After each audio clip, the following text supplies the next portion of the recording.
নমস্কার দর্শক বন্ধু, আমি শ্রী প্রদীপ। আজকে আলোচনা করব আপনার পাশের বাড়ি, অর্থাৎ আপনার বাড়ির সঙ্গে লাগোয়া যে বাড়িটি, সেই বাড়িটির সঙ্গে দীর্ঘদিন ধরে আপনার ঝামেলা চলছে। ওই বাড়ির লোক আপনাকে সহ্য করতে পারছে না, নানাভাবে আপনার ক্ষতি করছে। আপনি চাইছেন এই পাশের বাড়ির লোকটি যেন আপনার বন্ধু হয়ে যায়, যেন আপনার ভাইয়ের মতন আপনাকে রক্ষণাবেক্ষণ করে। ছোট্ট একটি টোটকা করুন। সামনেই পূর্ণিমা আসছে, অর্থাৎ মাঘী পূর্ণিমা। ছোট্ট একটি টোটকা করুন, বা যে কোনো পূর্ণিমার দিন, যদি পূর্ণিমা না পান যে কোনো বুধবার দিন টোটকাটা করুন। একটু মাদার গাছ নেবেন, মাদার গাছ কাটা কাটা কাটা কাটা থাকে, মাদার গাছ, যে কোনো একটি মাদার গাছের ঠালে পুরোটাতে সিঁদুর লাগাবেন। সিঁদুর লাগিয়ে যে মন্ত্রটি বলছি, মন্ত্রটি 108 বার অভিমন্ত্রিত করবেন। মন্ত্রটি খাতা পেনে নোট করে রাখুন।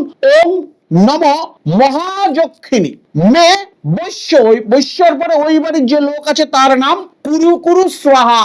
108 বার জপ করার পর একটু আতপ চাল দিয়ে এই মাদার গাছের ডালটা তার বাড়িতে ফেলে দিন, বা তার বাড়ির কোনো জায়গা থাকলে যে কোনো জায়গায় পুঁতে দিন। দেখুন না, সে আপনার কাছে মাথা নত করে বৎসতা স্বীকার করতে বাধ্য হবে। দর্শক বন্ধু, আমি শ্রী প্রদীপ চ্যালেঞ্জের সঙ্গে টোটকা দিয়ে যাই। ইউজ করুন, ফল পাওয়ার পর আমাকে জানাবেন।